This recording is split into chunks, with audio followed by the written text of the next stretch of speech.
Queen সবাইকে ভিতরে যেতে বলেছে। কুষাঞ্জন বলছে, না রে মা, তুই যা অপমান করেছিস তাতে করে আমরা ভিতরে যাব না।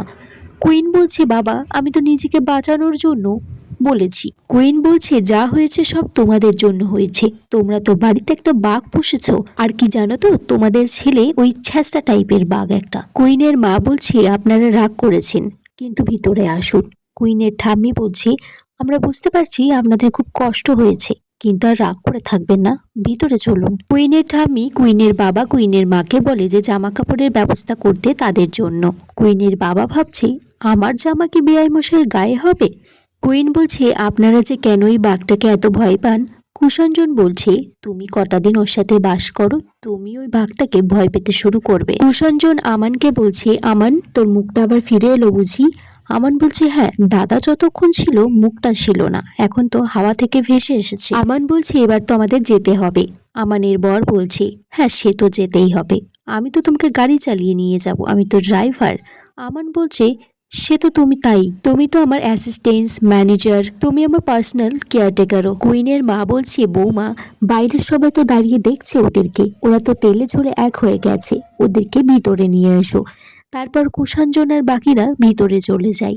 কুষাঞ্জন বসে একটু পরেই বলছে, খুব কষ্ট হচ্ছে আমার তো সুগারের রোগ আছে, অনেকক্ষণ না খেয়ে রোদ্দুরে দাঁড়িয়েছিলাম, আমার সুগারটা নামতে নামতে মাটিতে পড়ে গেছে।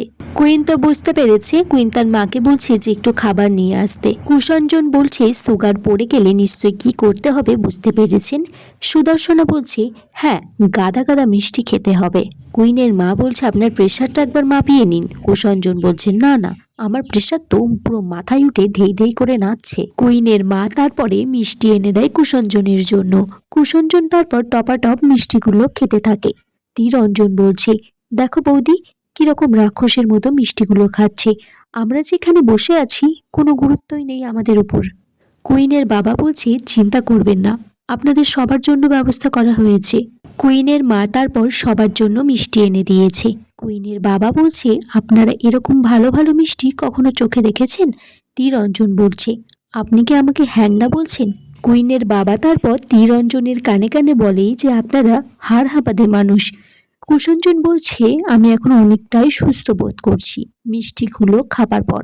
কুইনের মায়ের দিকে কুষাঞ্জনরা যা যা খেতে চেয়েছিল সব লিস্ট ধরে রান্না করেছে, কিন্তু কুষাঞ্জন বলছে যে সবার ড্রেস তো হয়ে যাবে, আমার তো কোনো সাইজেই আসবে না। কুইন বলছে, বাবা তুমি বরঞ্চ আমার একটা শাড়ি বা নাইটি পরে নাও। কুইনের মা তারপর সবাইকে খেতে দেয়। বলছি, আমার যে কি খারাপ লাগছিল, আপনাদের ওই বাঘ আমাদের তো চাপে রেখেছিল, তাই তো কিছুই করতে পারছিলাম না আপনাদের জন্য। শতরূপা বলছে, আমি তো ভেবেই নিয়েছি এখানে আমি আর আসবো না, আমরা যে কতক্ষণ বাইরে ওয়েট করছিলাম সবাই তো আমাদেরকে দেখছিল, আমাদের সাথে যা করেছেন করেছেন। আমার বড় ভাসুর আসছে, উনি কিন্তু আমাদের থেকে এক কাঠি উপরে। কুইনের বাবা বলছে, আপনাদের থেকেও এক কাঠি উপরে যদি হয় তাহলে তো উনি তো আমাদের বাড়িতে এসে যাওয়ারই নাম করবেন না, উনি তো আমাদের এখানেই ঘাঁটি করে বসে থাকবেন। সুদর্শনা বলছে, কিন্তু তোমাদের বড় মা কিন্তু খুব সিরিয়াস মানুষ, আমাদের মতো এত মজা করে না, খুব সুন্দর গান করে উনি। কুইন কুষাঞ্জনকে বলছে, বাবা ওই বাঘ যদি আবার ফিরে আসে এখানে। কুইনের বাবা বলছে, কুইন তুই বরঞ্চ এখানে আর আসিস না, তোর তো বিয়ে হয়ে গেছে, শ্বশুর বাড়িতে গিয়ে ভালো করে মন দিয়ে সংসার কর। কুইন বলছে, তুমি কেমন বাবা গো, অষ্টমঙ্গলাই আসতে পারলাম না, তুমি এখন বলছো না আসতে। কুইনের বাবা বলছে, কি করব, তুই তো আর একা আসবি না, সাথে করে এই পঙ্গপালদেরও নিয়ে আসবি। কুষাঞ্জন বলছে, এই অপমান আমি মেনে নিতে পারছি না, তাই আমি খাদ্য বয়কট করলাম।